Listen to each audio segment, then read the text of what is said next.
You know, I have a lot of people ask me, you know, how do you run the Hydrowave? You know, I understand the concept that if you can make the sounds of real bait fish and you can activate the bait or the bass, you know, it's going to help you catch more fish. And what I try to do is run the Hydrowave the way that I feel the natural conditions really are going to dictate. So right now, for instance, you know, I've got real bright conditions, you know, it's post-frontal situation, and you know, there's not a lot of activity. There's a lot of bait in this area. I've got a long point right here that's got some fish on it, and what I need to do is try to have something that's going to trigger those bass to set them off to chase the bait, and that's what the Hydrowave will do. So we've got different sound patterns for different situations. So right now you've got water temperature still in the 70s, the bass's metabolism is real high, but again, it's post-frontal conditions. They're not active. This is not when they want to feed. There's a lot of bait around.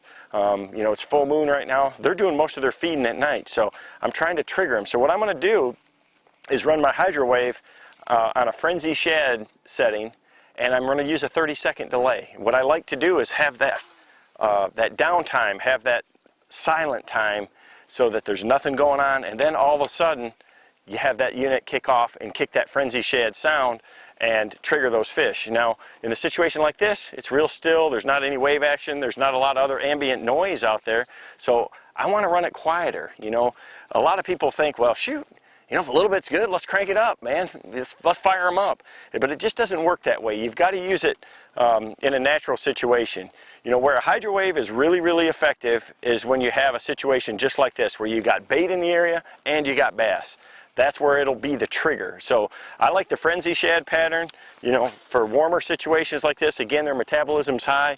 What the frenzy shad sound is, it's the sound of bass attacking shad and shad that are fleeing from it. So, you know, if a bass is sitting out there and with a couple of his buddies and there's some bait around, and then all of a sudden he hears another bass eating, you chasing bait, it triggers that competitive instinct. So where a Hydrowave's at its best is when the fish are schooled up or they're in multiples and you got the bait around. You know, you can't just go out in the center of the lake and turn it on and have them come up schooling around you. But what I have happen all the time is I'll be fishing along like this, and that unit will kick off and they'll bust 15 feet from the boat, 20 feet from the boat, and you can just take and pitch in there and catch them. So it works real good. Another thing that I like to do with it is try to activate the bait, and you'll see this a lot just already right here.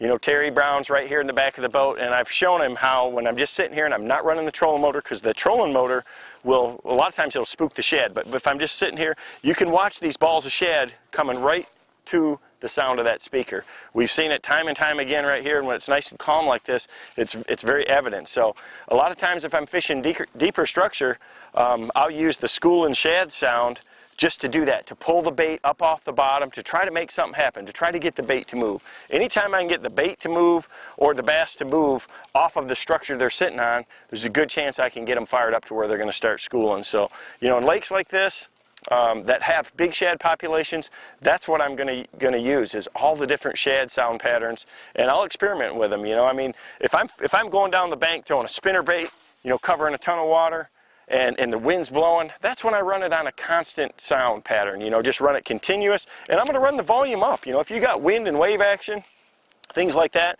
that's going to cover a lot of that noise. So I'm going to run the volume up a little higher, you know, 3/4 of the way, or even all the way if it's real windy and rough, and put the trolling motor on high, and you're just trying to make something happen. And again, inevitably 3 or 4 times during the day I'll be going along, and all of a sudden they come up schooling, just a pitch from the boat, you throw your spinner bait or whatever right over there and you catch that bonus fish. I do it all the time, and that's where you know, that Hydrowave really makes a difference. It's you know, it's not magic, it's not the difference between, you know, catching nothing and 100 pounds of bass, but it does put extra fish in the boat.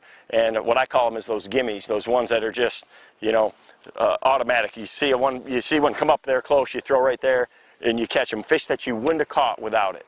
So a Hydrowave is something that's a great tool to have on your boat.